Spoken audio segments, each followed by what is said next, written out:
Assalamualaikum warahmatullahi wabarakatuh. Nama saya Puspita Dewi Rahainingsih. Saya akan menjelaskan tentang langkah-langkah dan metode dalam penilaian kinerja. Di mana penilaian kinerja ini merupakan evaluasi sistematis kepada kinerja karyawan yang menilai keterampilan, kemampuan, pencapaian, serta pertumbuhan seorang karyawan. Baiklah, selanjutnya kita akan membahas tentang langkah-langkah penilaian kinerja.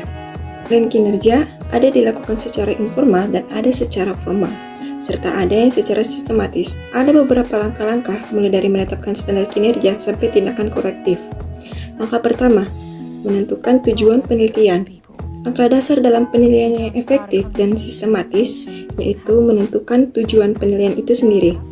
Appraisal yang merupakan sebuah metode bisa digunakan untuk berbagai tujuan, mulai dari memotivasi para karyawan hingga mengendalikan perilaku karyawan itu tersendiri. Dalam setiap kasus, penekanan pada aspek penilaian yang berbeda-beda, misalnya penilaian pemberian hadiah seperti revisi gaji atau promosi berbeda dari penilaian untuk pelatihan dan pengembangan. Selanjutnya, langkah kedua yaitu menentukan norma penilaian. Di sini penilaian evaluasi untuk melihat hal baik atau buruk dengan standar tertentu sesuai dengan kinerja kerja yang diharapkan tentunya dipengaruhi oleh sejumlah faktor yang bisa saja tidak dapat dikendalikan. Misalnya, perusahaan Pepsi yang mengevaluasi norma-norma kinerja untuk berbagai manajernya 2 atau 3 kali untuk membuatnya lebih bermakna. Langkah ketiga yaitu merancang program penilaian. Dalam merancang program penilaian ini, tentu ada beberapa masalah yang membutuhkan perhatian yang tentunya harus dicangkup oleh sistem penilaian itu sendiri. Selanjutnya, langkah keempat yaitu melaksanakan program penilaian.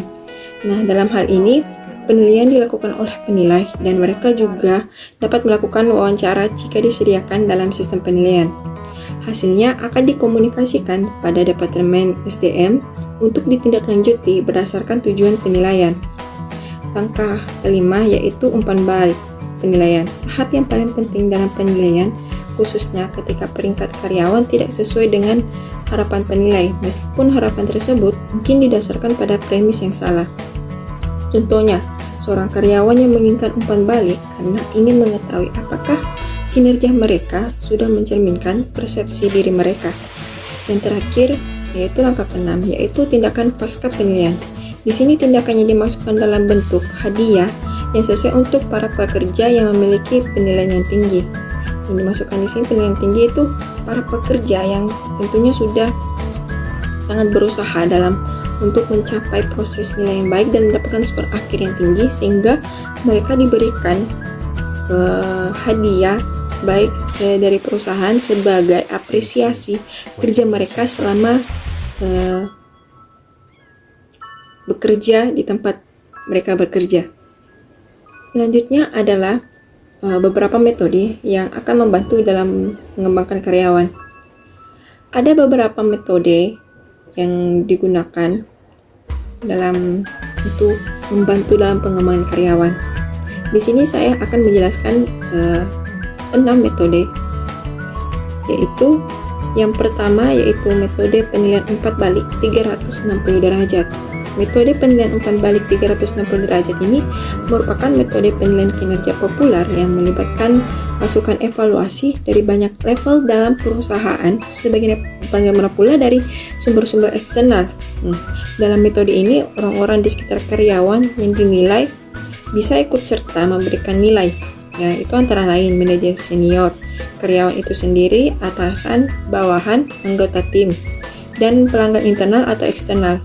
Perusahaan-perusahaan yang menggunakan umpan balik 360 derajat itu seperti McDonnell Douglas, AT&T, Elite Signal, DuPont, Honey, Boeing, dan Intel, dan banyak perusahaan menggunakan hasil dari program 360 derajat bukan hanya untuk penggunaan konvensional, namun juga untuk perencanaan suksesi, pelatihan, pengembangan profesional, dan tentunya manajemen kinerja.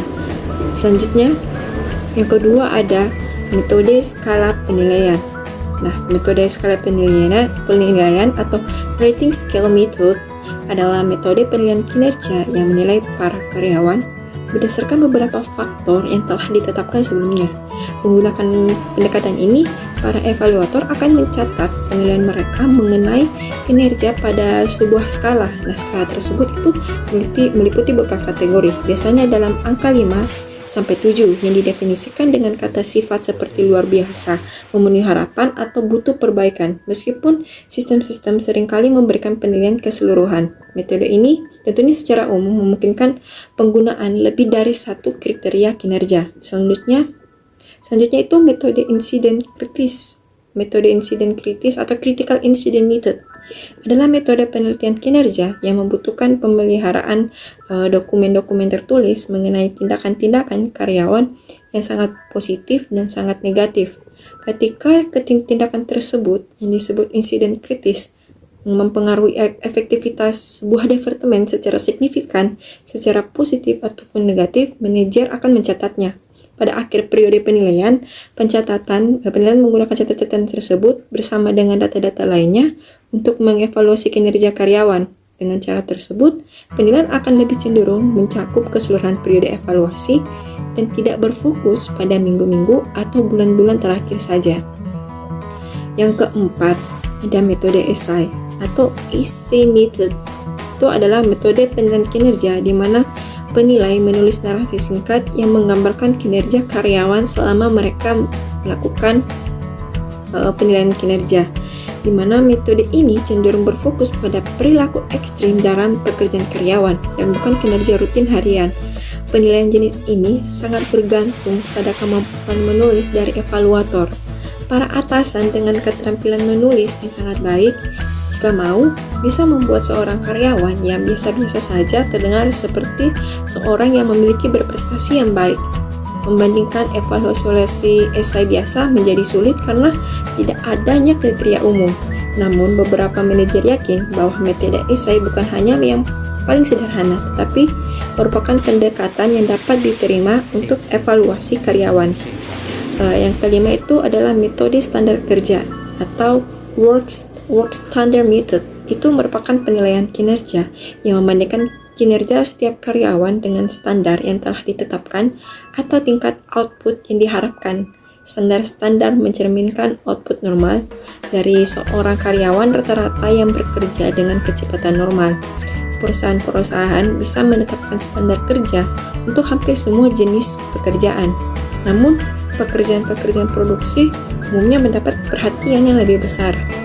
Beberapa metode mungkin tersedia untuk menentukan standar kerja, termasuk studi waktu atau time study dan pengambilan sampel pekerjaan atau work sampling. Manfaat nyata dari penggunaan standar sebagai kriteria penilaian adalah objektivitas. Namun, agar para karyawan mempersepsikan bahwa standar-standar tersebut objektif, mereka harus memahami dengan jelas cara standar-standar tersebut ditetapkan. Nah, manajemen juga harus menjelaskan alasan dari setiap perubahan pada standar-standar tersebut. Yang terakhir itu adalah metode skala penilaian berjangka keperilakuan.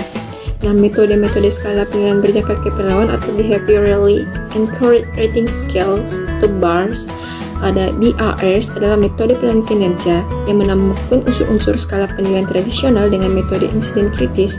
Berbagai tingkat kinerja ditunjukkan sepanjang sebuah skala dengan masing-masing dideskripsikan menurut perilaku kerja spesifik seorang karyawan.